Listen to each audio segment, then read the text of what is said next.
We learned just before the show yesterday that Stan Van Gundy will be the next head coach of the New Orleans Pelicans after agreeing on a multi-year deal on Wednesday. Stan was the 7th new head coach hired this offseason. So, Paul, let me ask you this. Which hire so far is the best in your opinion? I'm going with Tyronn Lue here for the Clippers because when you lose a coach like Doc Rivers, I was like, who could replace him? And there was no candidate out there except for Tyronn Lue to replace a guy like Doc Rivers in that spot. Amin? Yeah, no, here's the deal. Ty Lue's the only guy who's walking into a locker room where all the guys know him, where he has a pre-existing relationship. All those other coaches, Steve Nash, Stan Van Gundy, Billy Donovan up in Chicago, Doc, they're all walking into a room full of strangers pretty much, and they're going to have to sell them on how they want them to play, and also they got to figure out the different communication styles. You guys know, you can't coach one guy the same way you coach the other guy.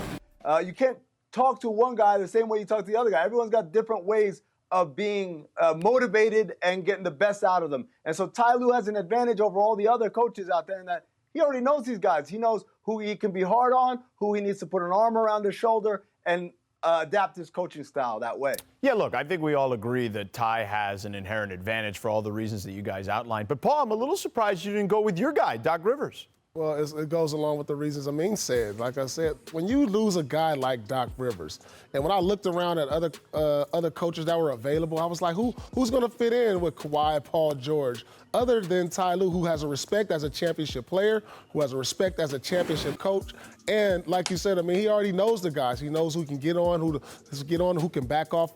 And, you know, people are comfortable with Ty Lue and respect him around the league. Let's go around this a little bit real quick, because let's stick with Doc for 1 second, because I want to move on to some of these other guys. Like, what is your expectation there with Doc in Philly, Paul? Because, look, that team has gotten progressively worse as far as Simmons and Embiid being able to play well together, and their net rating has gone down together every single year. But I think that has less to do with them and more about the structure of that team, the way it's constructed. There's not a lot of shooting on that team. What does Doc bring to the table there? Well, he brings a voice of reason, he brings leadership, and he brings a confidence that team probably didn't have before.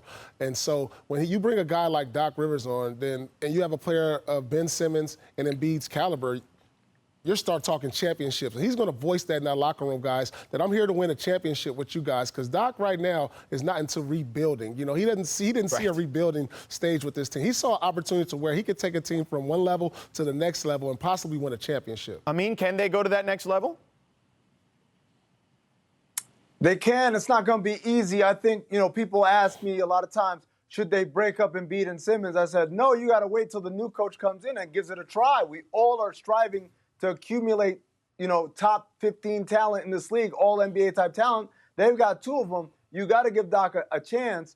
But having said that, the structure of this team, as you guys pointed out, isn't really, you know, congruent. It's not pieces that really fit. So it's going to take some creativity on Doc's end to make it fit. And if it doesn't, then we need to start talking about roster changes. Whether that means trading Embiid or Simmons or someone else, I don't know.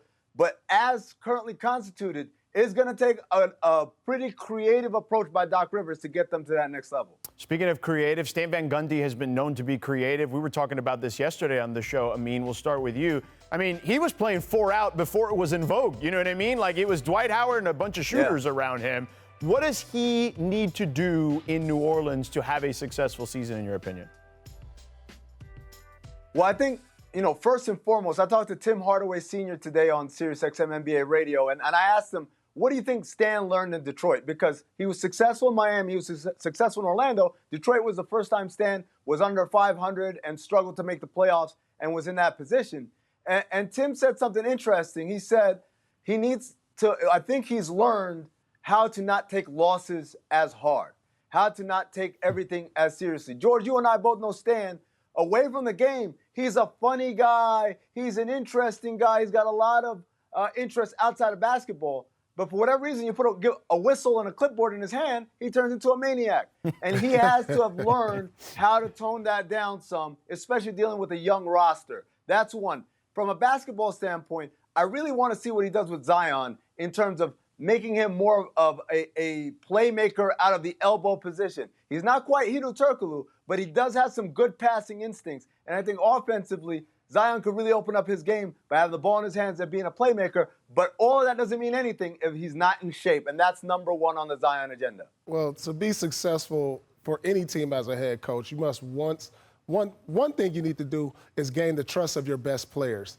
And then the next thing, you have to gain the confidence. And so once you have those two things in place, you have to establish those relationships that makes your best players want to go out there every day and demand great practices and be great in games. And so if he's able to establish that from Zion, Ingram, it flows through the rest of the team. And once you gain that trust and confidence in your best players, you can be successful. This team has potential to make the playoffs, and it has to start with your two best players and the coach's relationship. We'll get back to more coaching a little later. Nate Bjorkgren is the new hire in Indiana. We'll have that later in the show. We'll discuss that and that particular relationship with his potential star player there in Victor Oladipo. Thanks for watching ESPN on YouTube. For live streaming sports and premium content, subscribe to ESPN+.